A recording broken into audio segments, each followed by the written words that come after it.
আজকের এই এপিসোডটা বাধ্য হয়ে করতে হইল, কারণ শুনলাম ডাকসু একটা খুবই খারাপ কাজ করেছে। খোঁজ লাগাইলাম, দা সার্চ কি খারাপ কাজ করেছে দেখলাম। ডাকসুর সর্বমিত্র চাকমা খুবই খারাপ কাজ করছে। একজন বয়স্ক মানুষকে লাঠি দিয়ে পিটে দেখেছে। এটা কোনো কাম করিছে? তার উপরে দেখেন মাথার টুপি দাড়ি, এরকম একটা সুন্নতি পোশাক পরা মানুষকে লাঠি হাতে মারতে গেছে। আচ্ছা, আগে ভিডিওটা দেখান এইটা সাহেব।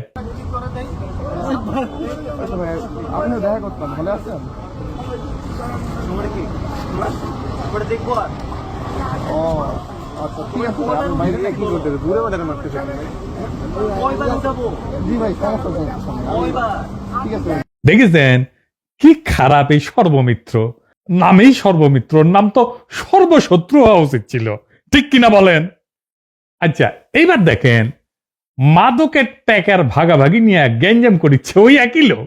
কই ওর লগে হিরোইন আছে বা কিছু একটা আছে? মাল কই? মাল ওর লগে। মাল ওর লগে? এটা লই লাগছে। তোমরা কি করো? ভিক্ষা করো? আমি ওরে দিছি। দুজনকে ভিক্ষা করো, মালের টাকা ভিক্ষা করো। ভিক্ষা করে মালের টাকা লই লাগছে। এই জিনিসটা লই কাছে লাগাই যাবা। আমার উনি না নিশার লিগা। নিশাল লগা তুমি এত টাকা লইছো কেন জানো? হ্যাঁ? একদিকে আমি টাকা পাই, টাকা লিগা আমি নিয়ে আসছি। বড় বড় টাকা পাবো না বাবা। টাকা পাবো না বাবা। আসলে যে মায়া আপনার টাকা ওর টাকা মাই ছেড়ে গেছে। বাবার মতো একজন লোক লয়ে গেছে টাকা, কথা বুঝেন? ওর টাকা লয়ে গেছে বাবা। 500 টাকা নিচে দিকে আমার টাকা লয়ে গেছে। না না, সে শুধু মাদকের ব্যবসা করে না, সে মাদক নেয়ও বটে। সে প্যাথিডিন নেয়। দেখেন যে দৃশ্যটি দেখছেন, পাঞ্জাবি পায়জামা দাড়িওয়ালা টুপি পরা লোকটি যে ইনজেকশনটি নিচ্ছে, এটি হচ্ছে প্যাথরিন নামক একটি মাদক। উনি প্রকাশ্যে দিনে দুপুরে ঢাকা বিশ্ববিদ্যালয়ের শহীদ মিনার এলাকার মতো জায়গাটায় এই মাদকটা গ্রহণ করছে। আবার কইেন না ইনসুলিন নিতেছে। আরো ভিডিও আছে। সামনে সামনে এই যে দেখ, হাতটা নে, টুপি পয়রা কাকার হাতে, কাকাটা ছাড়ো, ওটা ছাড়ো, ওটা ছাড়ো, ওটা ছাড়ো। এই যে ইনজেকশন, টুপি পরা একটা মানুষ, পাঞ্জাবি পরা একটা মানুষ, ইনজেকশন। এই যে এখানে একটা, এই যে এই আরামজাদা ইউনিভার্সিটি ক্যাম্পাসে আছে কেমনে? মানে এরে কিছু কওয়া যাবে না। সর্বমিত্ররে ধুয়ে দিতেছে সবাই। এই বৃদ্ধ মাদকের ব্যবসা করে ঢাকা বিশ্ববিদ্যালয় ক্যাম্পাসে। তার শরীরে কলে একটা আঘাতও করা হয় নাই, শুধু লাঠি হাতে শাসানো হয়েছে। ক্যাম্পাস থেকে মাদক দূরেইলে লাভ টাকা দিন শেষে। ক্ষতি নয় বামদের, ওদের নিশা না করলে শরীরে বিপ্লবী জোশ আসে না। তারপরে দেখলাম যে ডাক্তার জাহিদ কইছে কোথাও মাদকের সমস্যা থাকলে তা উচ্ছেদ করার এখতিয়ার কারো থাকা উচিত না। আমি তো শুইনা চোদনা হয়ে গেলাম। উচিত অনুচিতের প্রশ্ন আনিছে। দেখেন, লিগাল বা আইনি ইস্যু কিন্তু না, যেটা বেআইনি এটা লিগালি ইনকারেক্ট তা কিন্তু না। আইনি ইস্যু আনে নাই, আনিছে উচিত কিনা সেটা। তো ডাক্তার জাহিদ, আপনার উচিত অনুচিতের মাপকাঠি কেন পাবলিককে খাইতে হবে? পাবলিককে কেন মানতে হবে? আপনি কি বাঙ্গুল্যান্ডের ন্যায়পাল নাকি মুফতি যে আপনার ফতোয়া আমাদের মাইনে চলতে হবে? মাদক বাংলাদেশে একটা পলিটিক্যাল ইস্যু। হ্যাঁ, political issue, extremely important political issue. ঠিক জায়গায় সর্বমিত্র ধরিছে, ডাকসু ধরিছে। মাদক কেন পলিটিক্যাল ইস্যু, আসেন সেটা নিয়ে আগে আলাপ করি। হাঙ্গারে বন্ধু দেশ আছে না এটা? হ্যাঁ, খুবই বন্ধু। হ্যাঁ, জানেন তো সেই দেশের সবচেয়ে বহুল ব্যবহৃত পণ্য কোনটা ছিল জানেন? জানেন বাংলাদেশে কোনটা সবচেয়ে বেশি চলিচ্ছিল 90-এর দশকে? জানেন এটা? ফেন্সিডিল। ফেন্সিডিল একটা কফ সিরাপ, ওইটা দিয়া বাংলাদেশের তরুণদের নেশা করাইতে শিখেছে ইন্ডিয়া। 90-এর দশক থেকে শিখাইছে, সীমান্তে কারখানা বসাইছিল, কোটি কোটি ফেন্সিডিলে বোতল পাঠাইছে। এটা কি রাষ্ট্রীয় পৃষ্ঠপোষকতা ছাড়া হয়? হয় না। হ্যাঁ, গরু এসপার দেয় না, ফেন্সিডিল আছে জাকে জাকে জাকে জাকে। কেন ফেন্সিডিল? কেন ফেন্সিডিল খাইছেন কখনো? খান নাই না? আপনারা ভালো, আমি জানি আপনারা ভালো ছেলে, সন্ধ্যাবেলা বাড়িতে ফিরেন আর আবার হাত মুখ ধুয়ে পড়তে বসেন। আমি তো অত ভালো না, তো আমি খাইছি। খাইছি মেডিকেলে পড়ার টাইমে। ওটা খায় আবার ঘন চা খেতে হয়, চা খাওয়া, মিষ্টি দাও, ঘন দুধ দাও চা, তাহলে নিশা ভালো জমে। হর ক্ষুদ্র ভাতা আর ভগ্নীরা কবে আপনি তো ঠিকই নিশা করিছেন। করেছি আমি, মেলা অজায়গায় জায়গায় মুখ দিছি, সেজন্য ইনকা ফাইটিং স্পিরিট পেয়েছি। আমি সুশীল না। সেই জন্যে কাউরে ডরাই না, জনতার স্বার্থের বিরুদ্ধে দাঁড়াইলে তারে হুতায় দিতে আমি এক মুহূর্ত ভাবি না, আমার কিছু হারানোর নাই তো। যাই হোক, ফেন্সি নিশার ব্যাপারে আসি। ও তো ফেন্সি কে, হায় আল্লাহ, খালি জিমাই। তো এই জিমানিটাই চাই ইন্ডিয়া। বাংলাদেশের তরুণ যুবক এমন একটা নিশা কইরা জিমাক, সে নিশা কম টাকায় যেন কিনতে পারে, তারপরে ধ্বংস হয়ে যাক। তারা যেন স্বপ্ন না দেখে, তারা যেন প্রতিবাদ না করে, তারা যেন দাসের জীবন মাইনা নেয়। এভাবেই আফিম খাওয়াইয়া চাইনিজদের বুত কইরা রাখিছিল ব্রিটিশরা। চীনের আফিম আসক্তির ঘটনা জানেন না? আসেন এটা এবার শুনেন।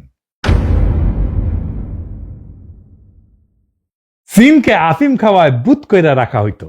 এটা শুধু একটা ঐতিহাসিক ঘটনা না, বরং বিশ্ব রাজনীতির সবচেয়ে গুরুত্বপূর্ণ ভূ রাজনৈতিক ষড়যন্ত্রগুলোর একটা। সেই একই ষড়যন্ত্র করেছে বাংলাদেশে ইন্ডিয়া, ফেন্সিডিল দিয়া। 18 এবং 19 শতকে ব্রিটিশরা ইন্ডিয়া থেকে আফিম চীনে পাচার করত। তো এই আফিম দিয়ে এমন একটা বাণিজ্যিক ফাঁদ তৈরি করেছিল, যার ফলে চীনের যে রূপার ভান্ডার, এটা ধীরে ধীরে শূন্য হয়ে পড়ে। আগে চীনেরা ব্রিটেনকে চা, সিল্ক, পোর্সেলিন বিক্রি করত, এর বিনিময়ে রূপা পাইতো, অর্থাৎ রূপা চীনে ঢুকতো। কিন্তু ব্রিটিশরা যখন ভারতীয় আফিম চীনে বিক্রি শুরু করলো, তখন বিপরীত প্রবাহ তৈরি হলো। চীনারা আফিম কেনার জন্য তাদের রূপার মুদ্রা বিদেশে পাঠাইতে থাকে। এইভাবে কয়েক দশকের মধ্যে চীনের বৈদেশিক রিজার্ভ, রূপার মজুদ পুরা জয় বাংলা হয়ে যায়, মুদ্রাস্ফীতি বাড়ে, কৃষক ব্যবসায়ীরা দেউলিয়া হয়ে যায়, আর প্রশাসনে দুর্নীতি, সামাজিক পতন শুরু হয়। ফলে চীনের অর্থনৈতিক এবং নৈতিক কাঠামো ভেঙে পড়ে এবং মানুষকে মানসিকভাবে বশীভূত করে ফেলে। যখন চীনের সম্রাট এই মাদক বাণিজ্য বন্ধ করতে চায়, তখন ব্রিটেন বাণিজ্যের স্বাধীনতার অজুহাতে যুদ্ধ চাপায় দেয়, যা ইতিহাসে আফিমের যুদ্ধ নামে পরিচিত। এতে চীনকে হংকং ছাড়তে হয়। চীনের হংকং এর যে মালিকানা ছিল সেটা ছাড়তে হয়। অনেকদিন কিন্তু এটা ব্রিটিশ শাসনে ছিল, কিছুদিন আগে ছেড়ে দিচ্ছে। এটা বন্দর খুলে দিতে হয়, এমনকি মাদক ব্যবসাকে বৈধ করতে হয়। এই আফিম নীতি ছিল এক ধরনের উপনিবেশ, যেখানে বন্দুক না, আসক্তি ছিল অস্ত্র। চীনারা আজও ওই সময়কে এক শতাব্দীর অপমান বলে মনে রাখে এবং তাদের বর্তমান রাষ্ট্রীয় নীতি গড়ে উঠছে এই প্রতিজ্ঞায়, আর কখনো আমাদের জাতিকে আফিম খাওয়ায় ঘুম পাড়ানো যাবে না। বুঝেছেন? এই মাদক একটা সিম্পল জিনিস না, এটা জিও পলিটিক্যাল একটা ইস্যু। বর্তমান দুনিয়ায় মাদকই হয়ে ওঠে অপরাধ, সন্ত্রাস, অস্ত্রের একটা উৎস। এইটারে বামেরা গ্লোরিফাই করে, কেমন জাউরা দেখেছেন? এই মাদকের ব্যবসার আস্তানা উৎখাত করা এক দেশপ্রেমিক বৈপ্লবিক কর্তব্য।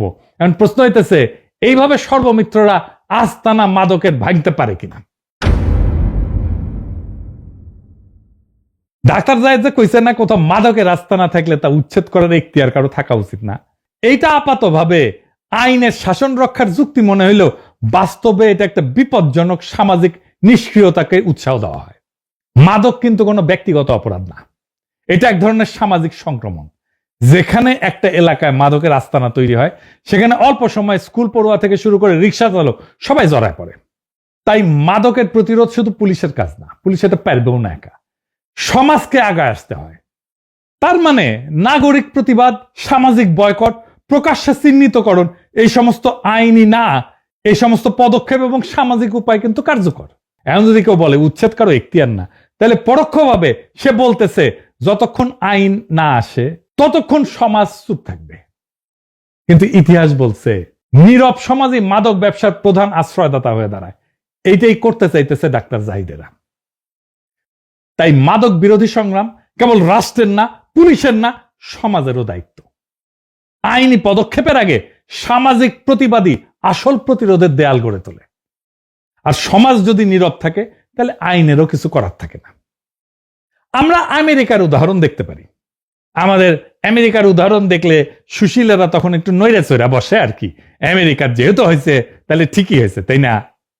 এটা মার্কিন রিপোর্ট, এটাতে দেখা গেছে যে সিআরডিএ এই নামের একটা উদ্যোগে 10টা শহরের স্থানীয় নাভাল সামাজিক সংগঠন, চার্চ, হাউজিং কর্তৃপক্ষ এবং পুলিশ একসঙ্গে কাজ করছে।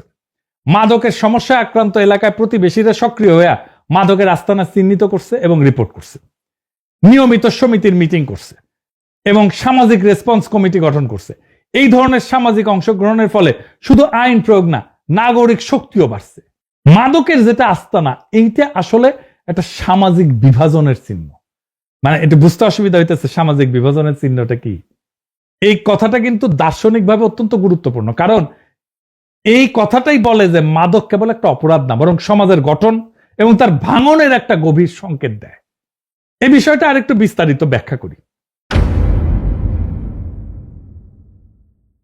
প্রথমে এটা সমাজ বিজ্ঞানের ব্যাখ্যা।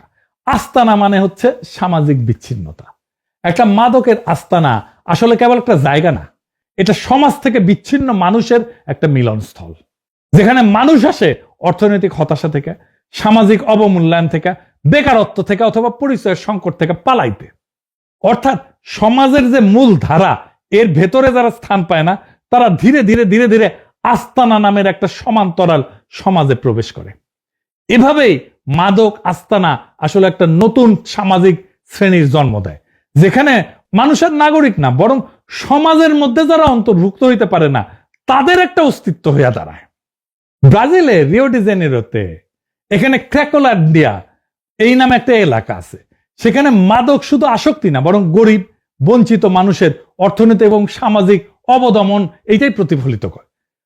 গরিব এবং বঞ্চিত মানুষের যারা অর্থনৈতিক এবং সামাজিকভাবে বিচ্ছিন্ন, তাদের একটা আস্তানা হয়ে দাঁড়ায়। বাংলাদেশের বস্তি বা পুরান ঢাকার গলি, এই মাদকের ঘরগুলা এইভাবেই বেকার তরুণ, শ্রমিক, যৌনকর্মী, সমাজচ্যুত মানুষের বিকল্প সমাজ তৈরি করে, যেখানে রাষ্ট্রের কোনো উপস্থিতি নাই, কেবল অর্থনৈতিক অনিশ্চয়তা এবং সামাজিক ভাঙনের চিত্র আছে।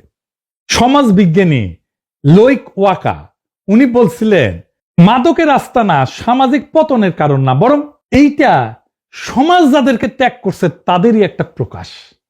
এই জায়গায় আস্তানাগুলোতে, মাদকের আস্তানা, রাষ্ট্র অনুপস্থিত হয়ে যায়, সমাজ অনুপস্থিত হয়ে যায়। একটা রাষ্ট্রের দায়িত্ব হলো নাগরিকদের নিরাপত্তা, সুযোগ, মর্যাদা এগুলো নিশ্চিত করা। তাই রাষ্ট্র যখন এই কাজগুলো থেকে সরে দাঁড়ায়, তখন এই শূন্য স্থান পূরণ করে অবৈধ শক্তি, মাদক ব্যবসায়ী, স্থানীয় দখলদার, প্রভাবশালী গোষ্ঠী। এই কারণে রাজনৈতিক তত্ত্বে বলা হয় এই যে মাদকের আস্তানা, এগুলো ছায়া রাষ্ট্র, এবং এইখানে সুশাসন এটা ফেল করছে, ব্যর্থ হয়েছে। মেক্সিকো, কলম্বিয়া, এগুলোর কথা শুনছেন না? মাদক চক্র এখানে দারুণ শক্তিশালী। এরা শুধু অর্থ উপার্জন করে না, বরং স্থানীয় প্রশাসনের বিকল্প সরকার হয়ে দাঁড়ায়, আইন প্রয়োগ করে, নিরাপত্তা দেয়, এমনকি সামাজিক সাহায্যও করে। তার মানে মাদকের আস্তানা মানে হইল রাষ্ট্রের ব্যর্থ উপস্থিতি, যেখানে আইন, কল্যাণ, নৈতিক কর্তৃত্ব বিলুপ্ত হয়ে যায় রাষ্ট্রের। এখানে রাষ্ট্র নাই হয়ে যায়। এই জায়গায় জনগণ রাষ্ট্রের প্রতি আস্থা হারায় এবং সমাজ দুই ভাগে বিভক্ত হয়, রাষ্ট্রের দ্বারা সুরক্ষিত নাগরিক এবং রাষ্ট্রের বাইরে বেঁচে থাকা নাগরিক। এই বিভাজনই মাদকের আস্তানার প্রকৃত রাজনৈতিক অর্থ। ফরাসি দার্শনিক মিশেল ফুকো এবং জর্জিও আগাম্বেন দুজনেই বলছেন, আধুনিক রাষ্ট্র সমাজের কিছু মানুষকে বর্জিত বা নগ্ন জীবন অবস্থায় ঠেলে দেয়, এক্সক্লুডেড বা বেয়ার লাইফ বলছে। তাদের কোনো সামাজিক মর্যাদা বা রাজনৈতিক মূল্য থাকে না, তারা কেবল বেঁচে থাকে, কিন্তু নাগরিক না। মাদকের আস্তানা এই নগ্ন জীবনের ভৌগোলিক প্রতীক। এখানে মানুষ আইনি বা সামাজিক স্বীকৃতি হারায়, এক ধরনের সমাজ বিচ্ছিন্ন অস্তিত্বে নেমে আসে। তারা রাষ্ট্রের শাসনের বাইরে, কিন্তু নজরদারির ভিতরে তারা একসঙ্গে অদৃশ্য এবং নিয়ন্ত্রিত। এই কারণে ফুকো বলছিলেন, যখন ক্ষমতা নিজেকে এখান থেকে প্রত্যাহার করে নেয়, তখন এখানে মাইক্রো পাওয়ার, ছোট ছোট ক্ষমতা এখানে উদ্ভব ঘটে। মাদকের আস্তানা সেই নতুন মাইক্রো পাওয়ার, ছোট ছোট ক্ষমতা, যেখানে রাষ্ট্র নাই, কিন্তু ভয়ের অভ্যাসের এক নতুন শৃঙ্খলা জন্ম নেয়। তাই এই মাদকের সমস্যাকে কেবল আইন দিয়ে দমন করা যায় না। এটার বিরুদ্ধে লড়াই মানে হলো সমাজে এদেরকে পুনরায় অন্তর্ভুক্ত করা, সম্মান, পুনর্গঠন এবং অর্থনৈতিক পুনর্বাসন। ছাত্রদলের জিএস প্রার্থী আমাদের সকলের প্রিয় হামিম সর্বমিত্রের ভিডিও শেয়ার দিয়ে বলছে, এটা ডাকসুর কাজ না, উচ্ছেদই ডাকসুর কাজ। হামিম, পুনর্বাসনের কাজ সরকারের, কিন্তু রাষ্ট্রের বাইরের এই মাদকের ছায়া রাষ্ট্রকে আমরা চুরমার করে দেব। শুধু ডাকসুতে না, পাড়ায়, মহল্লায় মাদক উচ্ছেদ কমিটি গঠন করতে হবে। মাদকের আস্তানা ভেঙে চুরমার করে দিতে হবে। যারা এর প্রতিবাদ করবে, সুশীলতা দেখাইতে, তাদের শাটার হাড্ডি ভেঙে দিবেন। যদি মনে করেন মুরব্বী সুশীল, তাহলে আপাতত লিস্টি করে রাখেন, আমি দেশে ফিরলে নিজের হাতে হোগার বাটাম খুলে নেব। আমাদের আর অপেক্ষা করার সময় নাই, আমাদের নীরবতা এখনই ভাঙতে হবে। মাদকের আস্তানা শুধু একাধিক অপরাধীর ঠিকানা না, এটা আমাদের সন্তানদের স্বপ্ন, আমাদের লোকালয়ের মর্যাদা, আমাদের দেশের ভবিষ্যৎ কেড়ে নিতেছে। ডাকসু হোক, পাড়া কমিটি হোক, পুলিশ হোক, শিক্ষক হোক, সবাই মিলে স্পষ্ট একটা বার্তা দিতে হবে, মাদকের সমাজে স্থান নাই। এটা শান্তিপূর্ণ কিন্তু অনড় লড়াই, মাদককে সামাজিকভাবে নির্বাসিত কইরা সমাজকে পুনরায় অন্তর্ভুক্তির পথে নিয়ে যাওয়ার একটা লড়াই। আফিমের মতো আমাদের ফেন্সিডিলের দাস বানানো যাবে না। মাদকের বিরুদ্ধে আমাদের লড়াই চলবে, সর্বমিত্রদের লড়াই চলবে, তাদেরকে যারাই থামাই দিতে আসবে তাদের বিরুদ্ধে আমাদের লড়াই চলবে। ইনকিলাব জিন্দাবাদ।